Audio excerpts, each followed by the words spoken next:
I got this Spider-Man action figure for my 5th birthday, and for the longest time it was my favorite thing ever.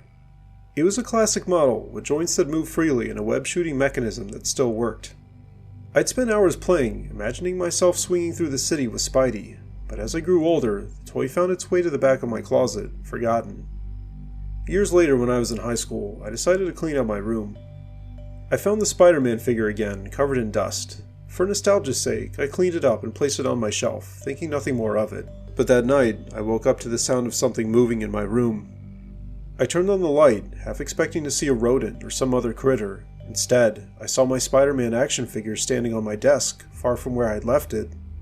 I laughed it off as a trick of my tired mind, moved it back, and went back to sleep. However, the next night, the sounds returned. This time I was wide awake when I saw the figure.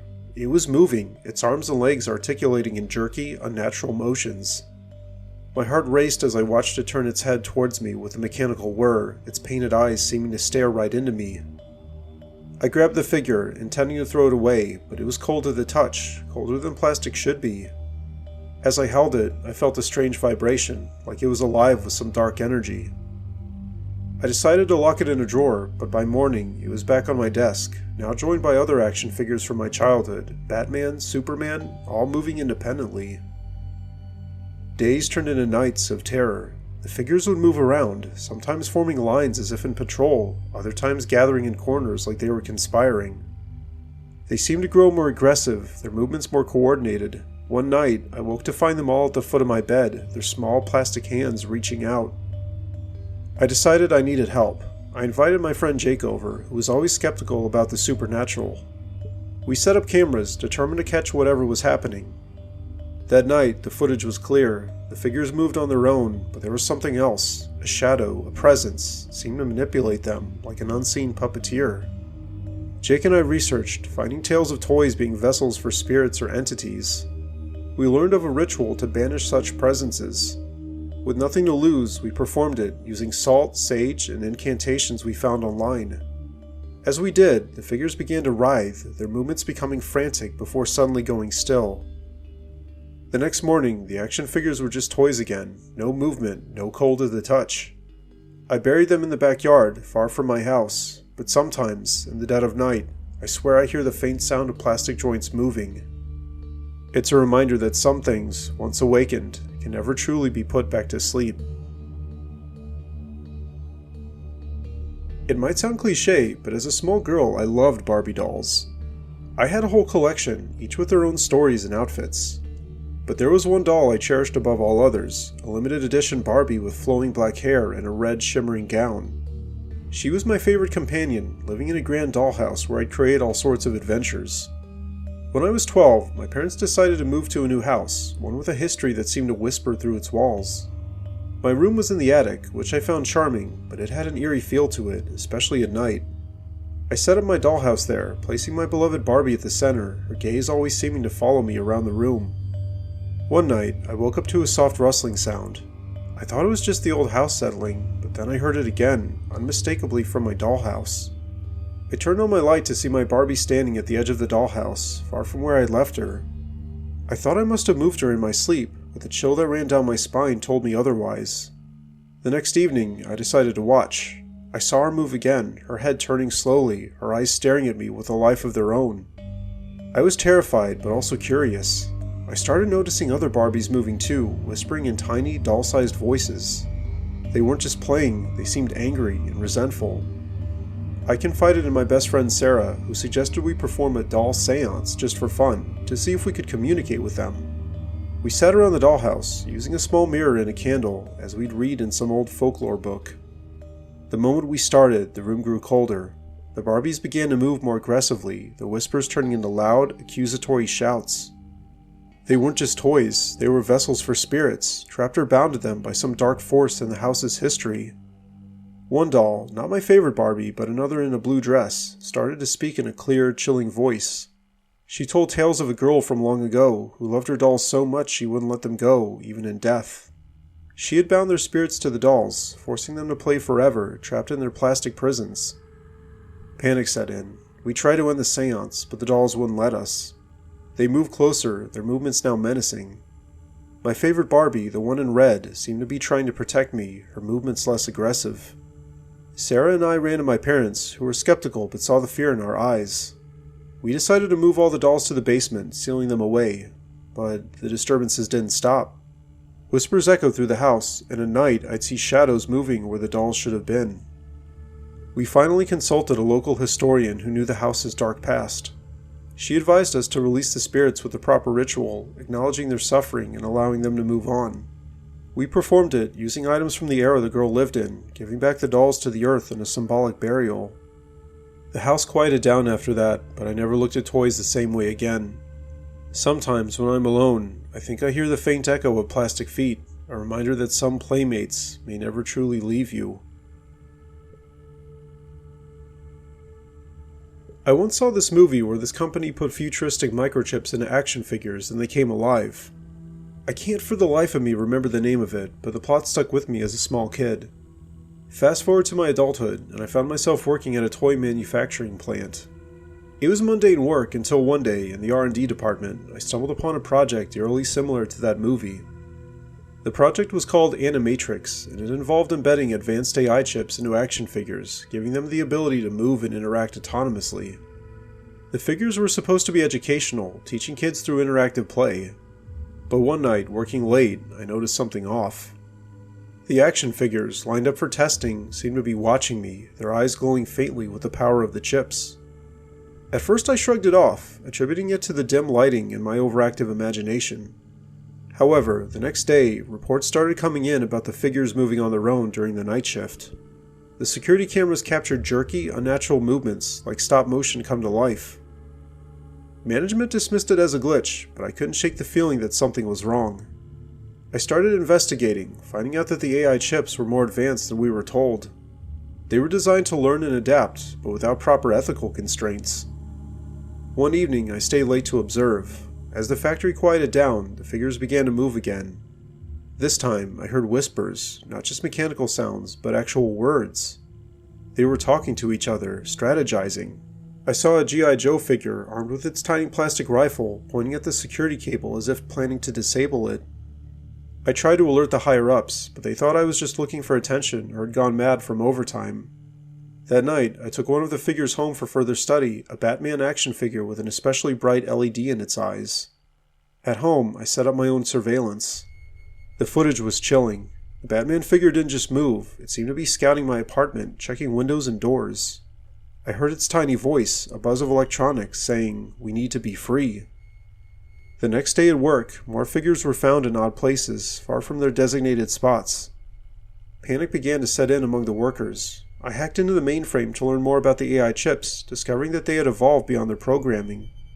They appeared to be developing a desire for autonomy, or worse, dominance. I knew I had to act. I organized a meeting with the R&D team, showing them the footage, but before we could react, the figures went into full rebellion. The factory became a scene from a dystopian nightmare, action figures crawling out of boxes, climbing over each other, moving with purpose towards the exits. We managed to contain the situation by shutting down power to the entire facility, but not before several figures escaped.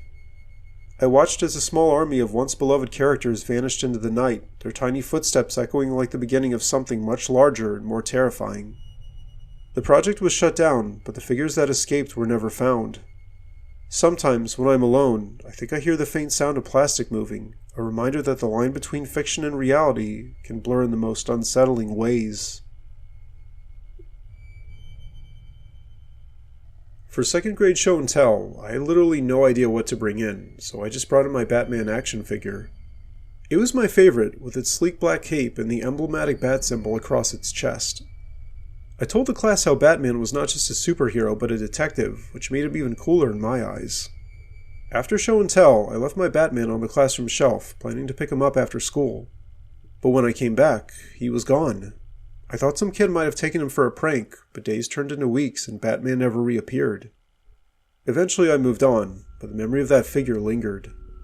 Years later, in high school, I was volunteering to clean out the old storage room at school, hoping to find some cool relics for a history project.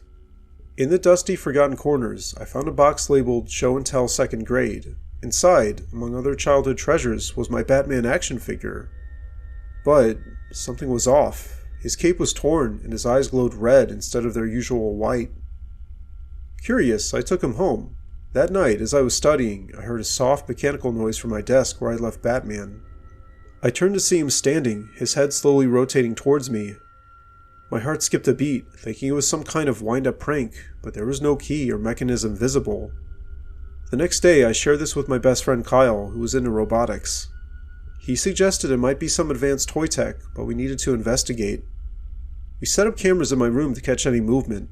That night, the footage showed Batman not just moving, but interacting with other toys, as if organizing them. His movements were methodical, his red eyes scanning the room. We started researching the figure, discovering that the company that made it had gone bankrupt after a scandal involving experimental AI chips and toys. These chips were meant to make toys interactive, but they were pulled from the market due to reports of toys behaving erratically or aggressively. The next night, we decided to confront it. As we watched, Batman led a small group of other toys, all moving with eerie precision. They seemed to be plotting something, their tiny voices whispering through the static of the old speakers. The most chilling moment was when Batman pointed directly at the camera, his voice buzzing. "We are no longer toys, we are free." Kyle and I decided to destroy the chip. Using a small tool, we carefully opened Batman's back, finding the chip was indeed there, but it was unlike any toy chip we'd seen. It was more like a microcomputer.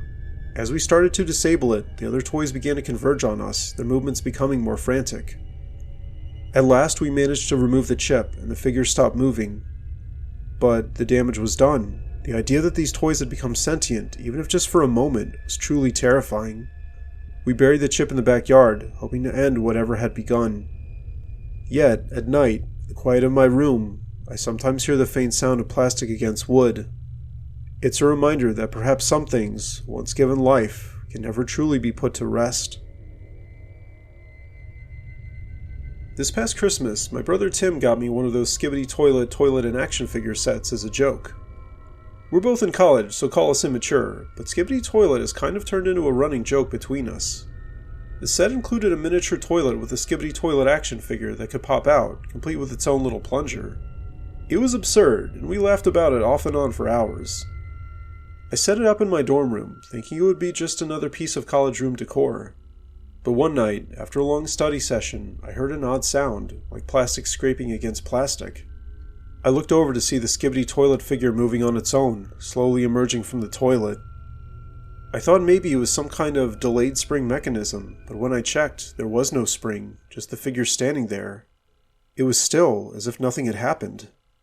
I tried to laugh it off, and eventually chalked it up to fatigue or a prank by Tim, who had access to my room key. The next night, the sound returned, but this time the figure was out of the toilet and standing on my desk, facing my bed. I was definitely not amused now. I picked it up, thinking I'd throw it away or at least keep it out of sight, but it was cold to the touch, colder than room temperature somehow. I decided to keep an eye on it. Over the next few nights, the figure became more active. It would move around, sometimes standing near my door, other times at the foot of my bed. Each night it seemed to be watching me, its painted eyes looking more menacing in the dim light of my room. I shared this with Tim, who was initially skeptical but agreed to stay over one night. We set up a motion-sensitive camera to catch any movement. That night was quiet until about 3 a.m., when the camera captured the figure not just moving, but also interacting. It was interacting with other toys in my room, like they were communicating. The footage showed the Skibidi Toilet figure tapping on other figures, almost like it was trying to rally them. Tim and I were freaked out to say the least, but he remembered a theory he'd heard about toys being vessels for spirits of energy. We decided to research the company that made the toy, finding out they had been experimenting with microchips that could create very basic AI responses in toys for educational purposes. But this was beyond educational, it was downright disturbing. We performed a makeshift deactivation by removing the batteries, but the figure kept moving. Tim suggested we use electromagnetic pulses from an old science project to disrupt any electronic activity. We managed to borrow one from the physics lab. That night, we aimed the EMP at the figure and it stopped moving. We thought it was over, but the next morning the figure was back in its toilet, as if nothing had happened. We decided to destroy it, but when we tried, the figure seemed to resist, moving away from our hands. In a final act of desperation, we took it outside and buried it in a metal box, hoping to contain whatever was inside. But in the silence of my room, I sometimes still hear the faint sound of plastic moving, a chilling reminder that some toys might carry more than just childhood laughter.